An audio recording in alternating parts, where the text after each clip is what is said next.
Bien, amigos de la Mula TV, seguimos con el internacionalista Farid Caja. Bien, ahora quería preguntarte acerca de los actores internacionales que están detrás de lo que es el conflicto sirio. Por un lado, Rusia, con toda su fuerza, con toda la intención de volver a tener un protagonismo internacional perdido en los últimos años y que tiene evidentemente a Vladimir Putin como su principal exponente, y otro lo que es Estados Unidos, ¿no? Que es visto, yo no sé si de una perspectiva de lo que es el realismo político, ¿qué es lo que está en juego a nivel geopolítico entre Sí. Estados Unidos y Rusia? En el caso de Rusia, sus intereses, en ambos casos lo paradójico es que sus intereses en Siria trascienden lo que pasa en Siria. En realidad Siria les interesa por razones ajenas a Siria, además de aquello que ocurre en ese país. En el caso de Rusia, Siria es el principal, el único gran comprador de armamento ruso en el mundo árabe, ¿no? Y hay una relación, y claro, hay que recordar que la venta de armas no es como la venta de cualquier otro producto. Cuando dos países establecen convenios de compra de armamento, habitualmente eso implica una relación de mediano a largo plazo, porque el país que vende las armas tiene que vender asesoría técnica, adiestramiento de pilotos para aviones, por ejemplo, repuestos, estar dispuesto a hacer labores de repotenciación y mantenimiento. Entonces, eso establece vínculos de largo aliento generalmente. Siria es un gran comprador de armas rusas en el Medio Oriente, el más importante probablemente, y además es depositario de la única base rusa fuera de la ex Unión Soviética, la base de Tartus. Entonces, Siria tiene un peso específico para Rusia, pero el interés de Rusia en lo que pasa en Siria, o por lo que pasa en Siria, trasciende a Siria. Por un lado, además de la alianza con el régimen de Bashar al-Assad, está el hecho de que Rusia no quiere contribuir a dar carta de ciudadanía al principio de responsabilidad de proteger o de intervenciones humanitarias, como principios que trasciendan la necesidad de pasar para su aplicación por el Consejo de Seguridad de Naciones Unidas. Creo que por un lado tiene razón en el plano estrictamente jurídico, o sea, actuar por la fuerza sin mandato explícito de Naciones Unidas cuando no ha habido una agresión va en contra del derecho internacional, pero probablemente el interés de Rusia trascienda el mero hecho de que eso viola el derecho internacional, y el tema para Rusia es que si una intervención en un país como Siria tiene que depender de una aprobación, un voto aprobatorio del Consejo de Seguridad, eso le da literalmente poder de veto a Rusia. Entonces Rusia puede decidir por sí y ante sí qué pueden o no hacer en el plano militar las potencias occidentales.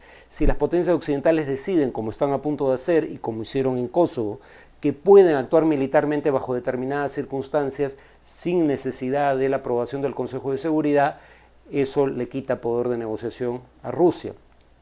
Entonces, por un lado, Rusia no quiere, como principio general, que las denominadas intervenciones humanitarias, que alega con razón, en mi opinión, suelen tener una coda geopolítica, suelen tener una intención geopolítica que va más allá de lo humanitario y que a veces es más importante que lo humanitario, no quiere que eso se convierta en un principio general de la política internacional. Pero además habría que recordar que hasta el año 2008 el gran debate en la OTAN era hasta dónde ampliar la OTAN, o sea, qué tan deseable era incorporar a ex repúblicas soviéticas como Georgia y Ucrania a la OTAN. Y esa era probablemente la mayor amenaza de seguridad para Rusia, el hecho de que la OTAN, digamos, se desplegara ya no solo, avanzara, incorporando no solo a países que fueron parte del Pacto de Varsovia, pero no parte de la Unión Soviética, sino incluso a ex repúblicas soviéticas. Mientras Estados Unidos y sus aliados estén concentrados en un tema, en una crisis en otra región del mundo, como la de Siria, es menos probable que retomen la agenda de expansión, de expandir la OTAN hacia las fronteras de Rusia. Ese también es un interés ruso, mantener a Estados Unidos concentrado en otra área del mundo. En el caso de Estados Unidos, yo creo que aquí podría aplicarse el refrán, más vale malo conocido que bueno por conocer. Siria, siendo un país rival tanto de Estados Unidos como de Israel, era un país predecible. Por ejemplo, desde Siria jamás se ha disparado, bueno, ahora en la guerra civil recién por primera vez, pero desde 1973 hasta 2011, pese a que Israel ocupa territorio sirio, las alturas del Golán, jamás había disparado un solo tiro desde Siria hacia Israel. Siria sabía que Israel tenía una capacidad de respuesta demoledora Israel, Estados Unidos y Siria, todos saben que Siria solo puede actuar contra Israel y contra intereses norteamericanos a través de una guerra de baja intensidad, por ejemplo apoyando a Hezbollah, rival israelí en Líbano, pero no atacando directamente. Entonces había cosas que no había que temer del régimen sirio pese a su condición. Además habría que recordar que el régimen sirio también tiene por enemigo a Al-Qaeda y que el régimen sirio ayudó a Estados Unidos en la lucha con Al-Qaeda, por ejemplo, previniendo, y lo reconoció en su momento Hillary Clinton cuando era secretaria de Estado, si mal no recuerdo, previniendo un ataque terrorista contra la embajada estadounidense en Damasco, o también recibiendo a esto lo que se dio en denominar extraordinary rendition, o sea, gente que era secuestrada y enviada al margen de todo proceso judicial a países como Siria para ser interrogados bajo tortura, ¿no? Siria interrogado bajo tortura sospechoso de pertenecer a Al-Qaeda, entregados por Estados Unidos. Lo que hace que Siria, y Estados Unidos temía la inestabilidad regional en caso de una guerra en Siria, lo que hace que Estados Unidos cambie su posición, en mi opinión, es que dado que la guerra se inició, y yo creo que fue al margen de lo que Estados Unidos deseara o no que pasara en Siria, no fue Estados Unidos quien inició el conflicto, pero una vez que se inicia, vio la oportunidad de atizar ese fuego para debilitar o incluso promover el derrocamiento de un régimen que era el único aliado árabe de Irán, el principal rival de Estados Unidos en materia de seguridad y de Israel en Medio Oriente, y además un régimen que era la correa de transmisión de la influencia iraní, porque si uno ve el mapa, la forma de llegar desde Irán hacia, por tierra al menos, desde Irán hacia Líbano para abastecer a Hezbollah es a través de Siria. Si cae el régimen sirio, Hezbollah quedaría aislado y eso ayuda a explicar territorialmente, y eso ayuda a explicar por qué Hezbollah está peleando del lado del régimen en la guerra civil siria, porque esto es una guerra, digamos, vital también para sus propios intereses. Más de 100.000 muertos, 2 años de conflicto, un régimen inestable. ¿De qué está viviendo Siria en estos momentos? ¿Qué tipo de apoyo necesita? ¿Cómo están viviendo sus ciudadanos? Es una situación, bueno, buena parte de la economía ha colapsado y como suele ser habitual en estos casos, cuando buena parte de la economía formal colapsa, lo que sobrevive son aquellas actividades económicas que o bien medran de la inestabilidad política, como el contrabando o el tráfico de drogas, o bien tienen por su característica de economías de enclave con altos niveles de renta, ubicadas en una región geográfica específica, tienen la posibilidad de sobrevivir a la guerra. Son básicamente las industrias extractivas, petróleo en el caso de Siria.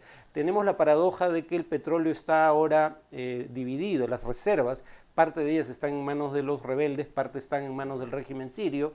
El régimen sirio utiliza los fondos del petróleo, aunque ahora tiene problemas para comercializarlo internacionalmente para sus propios fines. Además es un régimen que siempre, incluso antes de la guerra, utilizaba la concesión de, digamos, monopolios para actividades legales o ilegales a grupos empresariales vinculados de una u otra manera al régimen.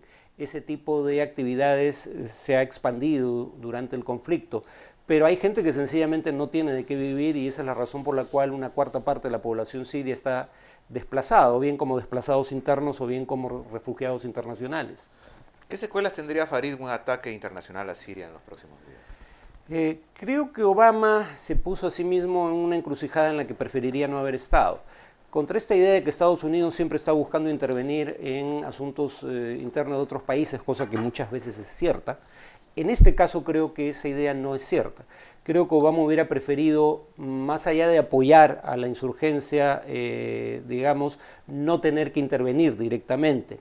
Recordemos que Estados Unidos ya se retiró de Irak y Obama está retirando a la mayor parte de las tropas estadounidenses de Afganistán. Obama tiene una visión del mundo en la cual la principal vulnerabilidad de Estados Unidos en materia de seguridad es interna, no externa, fundamentalmente su propia economía, y que hay que reducir la presencia de Estados Unidos en el exterior para concentrar más recursos en, digamos, los problemas internos, pero además en términos de proyectar poderío militar, Estados Unidos bajo Obama, pero eso es algo que ya venía con Bush, está empezando a virar hacia el este asiático como zona de interés primordial, el cerco de China, para decirlo claramente, y dejando de, digamos, de dar la prioridad que le había dado hasta ahora a zonas como el Medio Oriente.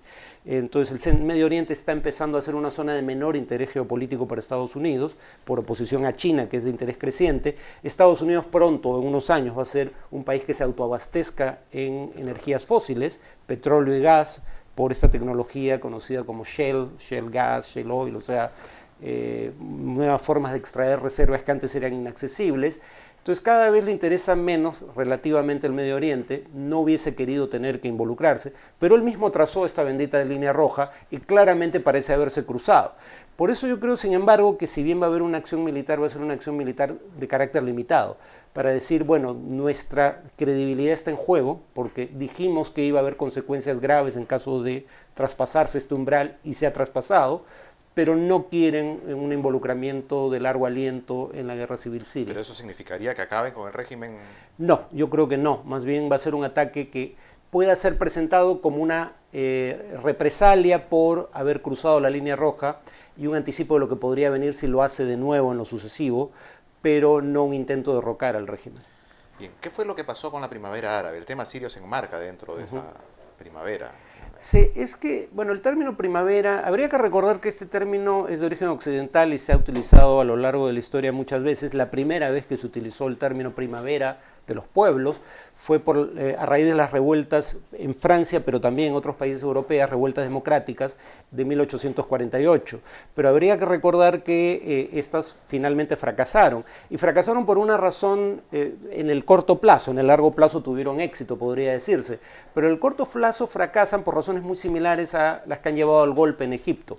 Sectores liberales que en su momento habían apoyado a sindicatos y partidos de izquierda en Francia contra el autoritarismo, finalmente temen la radicalidad de esos partidos de izquierda y esos sindicatos y se alían con el autoritarismo bonapartista, algo muy parecido a lo que ha ocurrido en Egipto. Perdón, vamos a una pausa y luego seguimos hablando de la primavera árabe.